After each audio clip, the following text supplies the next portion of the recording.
আল্লাহু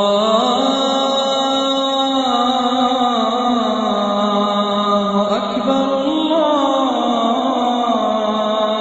আকবার, আল্লাহু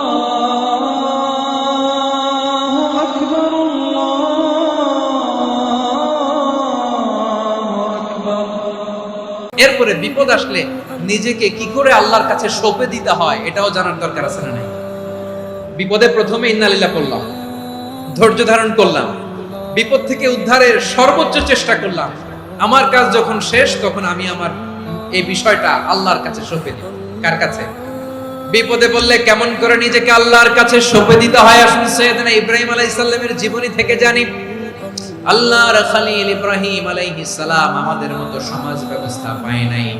আমরা জন্মের পরে আমাদের কানের ভেতরে আজান দিয়েছে কে?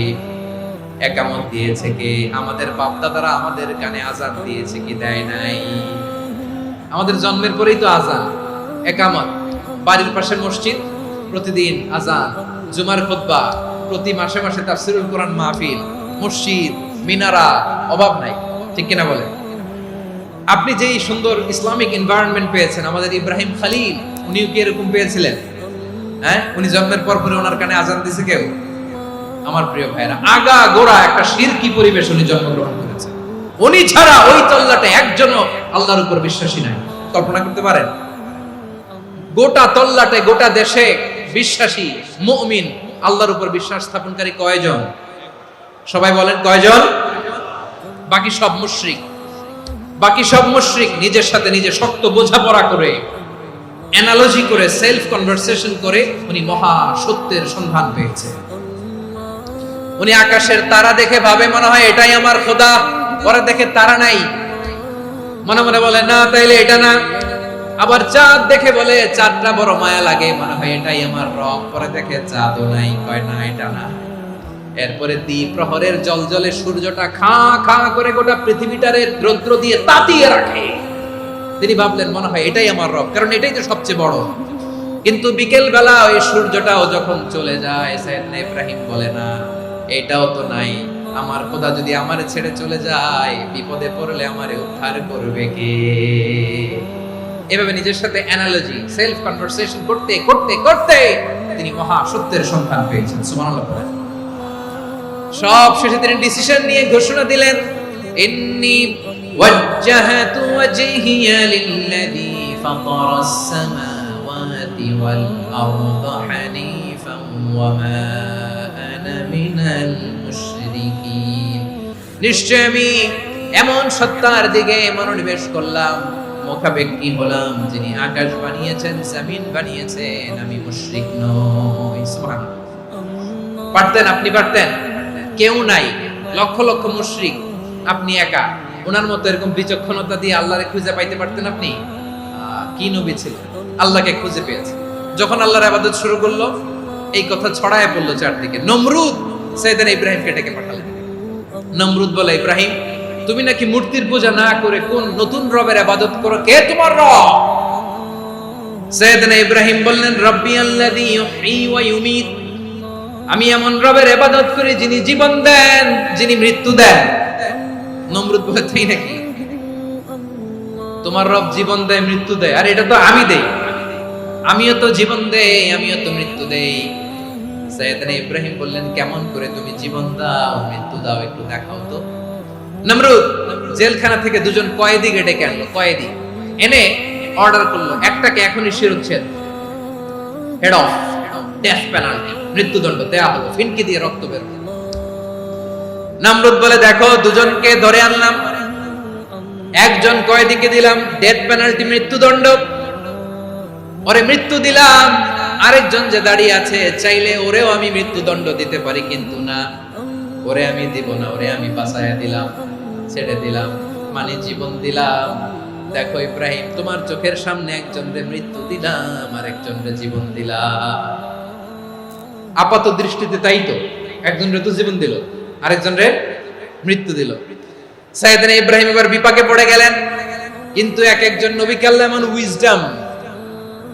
এমন উইজডম বিচক্ষণতা দিয়ে এই জমিনে পাঠিয়েছেন। মুহূর্তের মধ্যে আল্লাহর খলিল ইব্রাহিম বললেন, فإن الله يأتي بالشمس من المشرق فأت بها من المغرب فبهت الذي كفر আল্লাহর খলিল ইব্রাহিম বললেন, নমরুদ বুঝলাম তুমি জীবন দাও মৃত্যু দাও দেখলাম, কিন্তু আমার রব আমার আল্লাহ প্রতিদিন সকালবেলা উষা লগ্নে ওই পূর্ব দিগন্ত থেকে সূর্যটাকে উদিত করেন, সাঁঝের বেলা বিকেল বেলা গধূলি লগ্নে সন্ধ্যা বেলা ওই দ্বিপ্রহরের জল জলে সূর্যটাকে পশ্চিম দিগন্তে ডুবিয়ে দেন।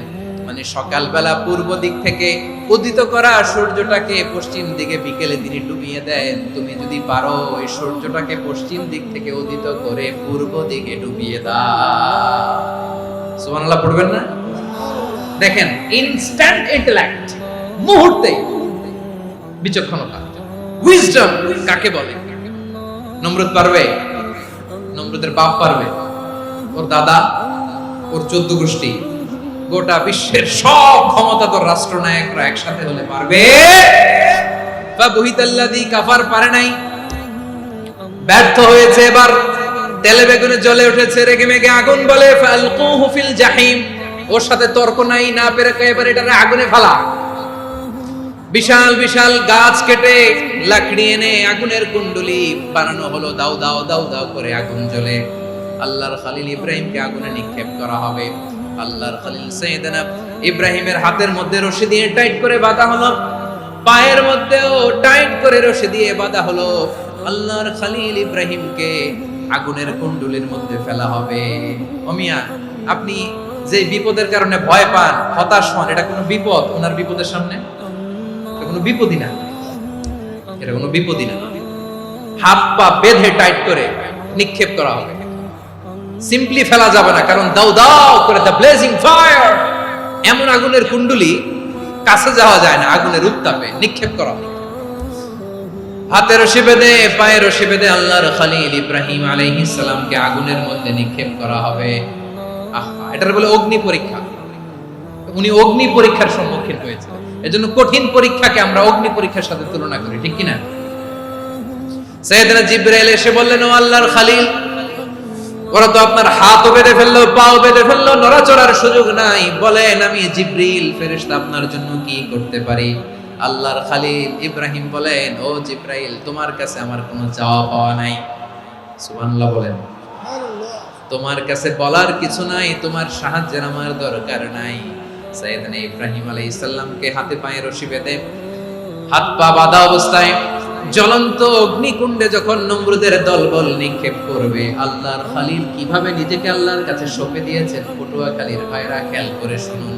হাত পা বেঁধে আল্লাহর খলিলকে যখন নিক্ষেপ করা হবে, তিনি মুখ ফুটে বলে ফেললেন, হাসবুনাল্লাহু ওয়া নি'মাল ওয়াকিল।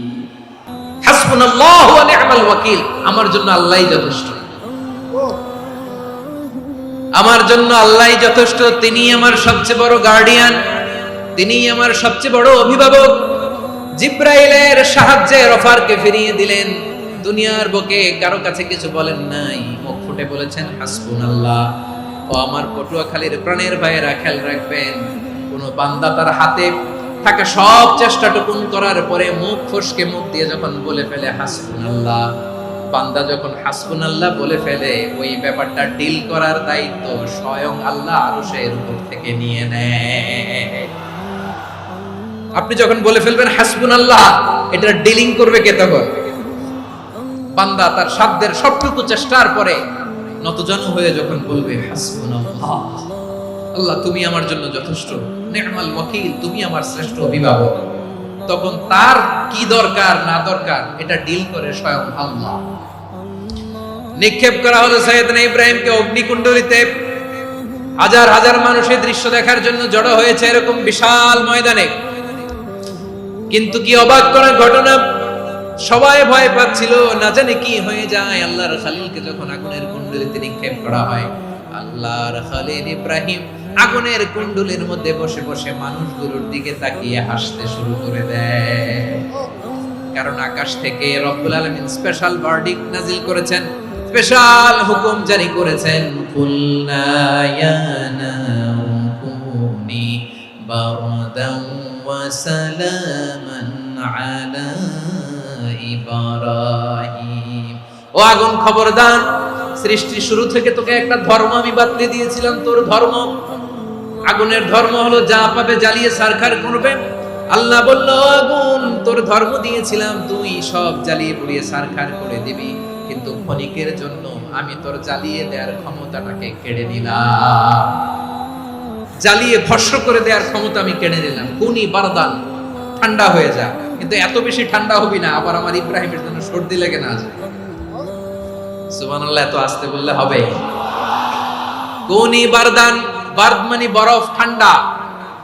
ঠান্ডা হ, কিন্তু এত ঠান্ডা হবি না যাতে আমার ইব্রাহিমের কষ্ট হয়। আগুন বলে, আল্লাহ একবার বললাম ঠান্ডা হ, আবার বলো এত ঠান্ডা হবি না যাতে খলিলের সর্দি না লাগে। কেমন ঠান্ডা হব, কেমন এনভায়রনমেন্ট তৈরি করে দেব বলো। আল্লাহ বললেন, সালামান আলা ইব্রাহিম, আমার খলিল আমার ইব্রাহিমের জন্য তুই জান্নাতের গুল বাগিচা হয়ে যা। ও ভাই, নবী মুসার মতো ঈমান হলে রাস্তা হবে সাগর জলে, নবী ইউসুফের মতো ঈমান হলে একে একে দরজা খুলে, নবী ইব্রাহিমের মতো ঈমান যদি আজও থাকে বিদ্যমান, অগ্নিকুণ্ডে দেখতে পাবে খুবসুরত এক ফুলবাগান। কুলনা ইয়া নারু কুনি বারদান ওয়া সালামান আলা ইব্রাহিম। বান্দা যখন মুখ দিয়ে বলে হাসবুনাল্লাহ, আমার আল্লাহ আমার জন্য যথেষ্ট, এই বলে যখন নিজেকে সঁপে দেয়, তার কি লাগবে ওই দায়িত্ব স্বয়ং নিয়ে নেয় কে?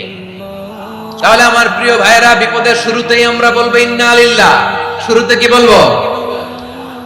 এরপরে যেই বাক্যটা পড়ে নিজের পরিস্থিতিকে আল্লাহর দরবারে সঁপে দিব, সেটা হচ্ছে হাসবুনাল্লাহ। সেটা কি? বিষ্ণু বলেন, লা ইয়াজালু লিসানুকা রাতাবান মিন যিকরিল্লাহ, সব সময় আল্লাহর স্মরণ দিয়ে, জিকির দিয়ে জিহ্বাটারে সিক্ত রাখো। আর শয়তানু জাসিমুন আলা কলবি ইবনে আদম, শয়তান বনি আদমের কলবে খামচি মেরে বসে থাকে।